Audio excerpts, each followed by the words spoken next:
Preet Kaur Gill to move. Thank you, Madam Deputy Speaker. Sikhs are being discriminated against. This new clause in my name and in the names of my right honourable members would mean that if the census included a question on gender identity, it would have to be written in such a way as to provide information about gender identity in different ethnic groups.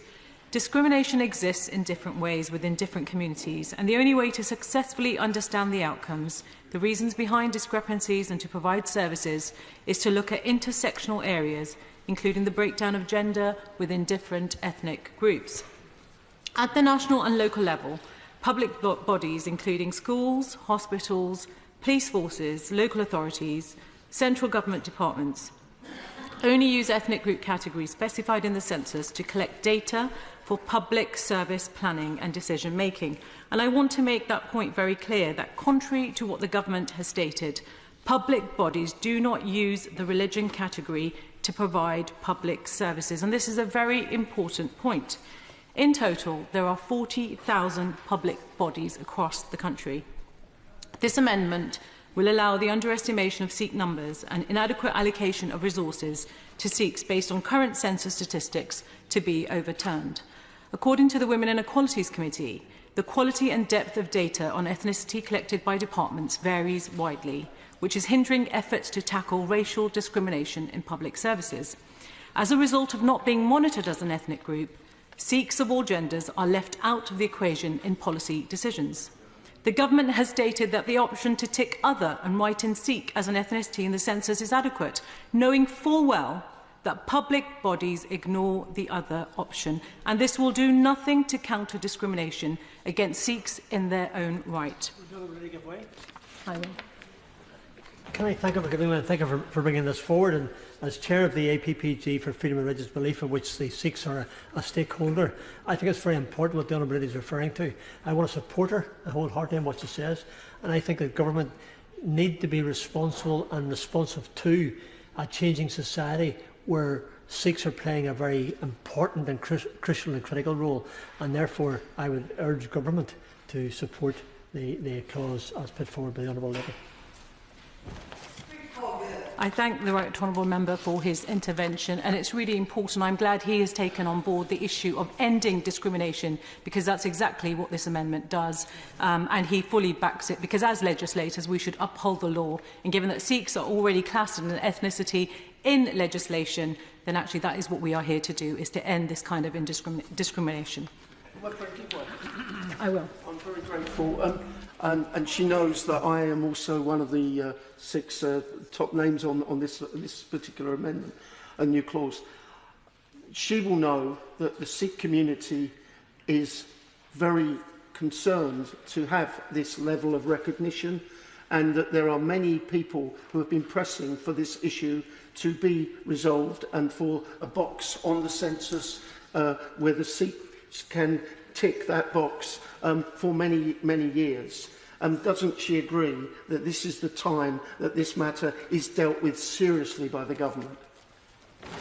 Thank my honourable friend for this intervention. He's absolutely right. There has been cross-party support. This has been a campaign that commenced in 2001 and has had immense support in terms of addressing the discrimination that Sikhs have faced in this country, because they are not counted, and therefore public bodies do not recognise that they need to provide services as a result of that.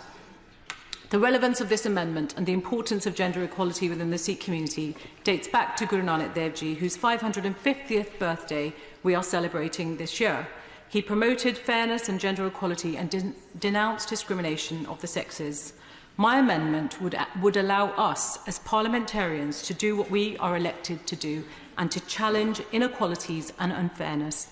It would enable us to understand the obstacles facing the Sikh community in greater detail, and to ensure that every public body knows what it is that they are supposed to be doing and what impact they are having. For example, data obtained by Housing Justice showed that more than 5% of those experiencing homelessness in London that died outdoors in the last 12 months were male Sikhs. This is disproportionate compared to the Sikh population that is only 1.5% in London. And in April, when I asked the Secretary of State for Housing, Communities and Local Government about what steps the department was taking to determine how many homeless people are Sikh, I simply got a response explaining that the department had no current plans to collect this information. The former Prime Minister's race disparity audit used 100 data sets across government, but none of them included data on Sikhs. And in discussions with government representatives, it has become clear that the reason for this is because there wasn't any such data to find. And under the current situation with the lack of data, we don't know the prevalence of injustice, but what we do know does not make for positive reading. In 2016, the UK Sikh survey reported that almost 1 in 5 British Sikhs has encountered discrimination in a public place over the past year, and 1 in 7 has directly experienced workplace discrimination. The All-Party Parliamentary Group for British Sikhs has campaigned since before I was elected to ensure that comprehensive data on Sikhs is gathered to ensure positive outcomes for members of the community. And I am pleased to have submitted this amendment to continue that work.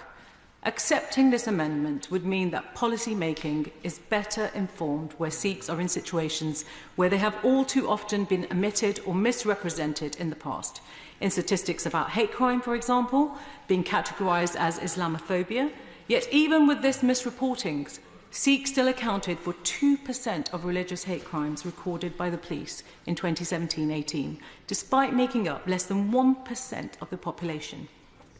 As the first Sikh woman to become a British MP and the chair of the All-Party Parliamentary Group for British Sikhs, I'm fiercely proud of our community and believe supporting a Sikh ethnic tick box would be a step by all members in this House to show that we want to support the Sikh community and defend its members from discrimination and injustice. The Sikh community has been unable to understand why, given an opportunity, any honourable member would be unwilling to change legislation to reflect case law on anti-discrimination and wish to continue to reinforce discrimination against them. The High Court has accepted a judicial review claim from the Sikh community with a hearing in November. Agreeing to include a Sikh ethnic tick box in the census will mean the government does not have to contest the claim and gives a clear commitment to the Sikh community that it is committed to addressing inequalities and ensuring public bodies are clear that no further discrimination should continue. I will continue to campaign for this and hope the government will join us in righting this wrong today by accepting this amendment. Thank you.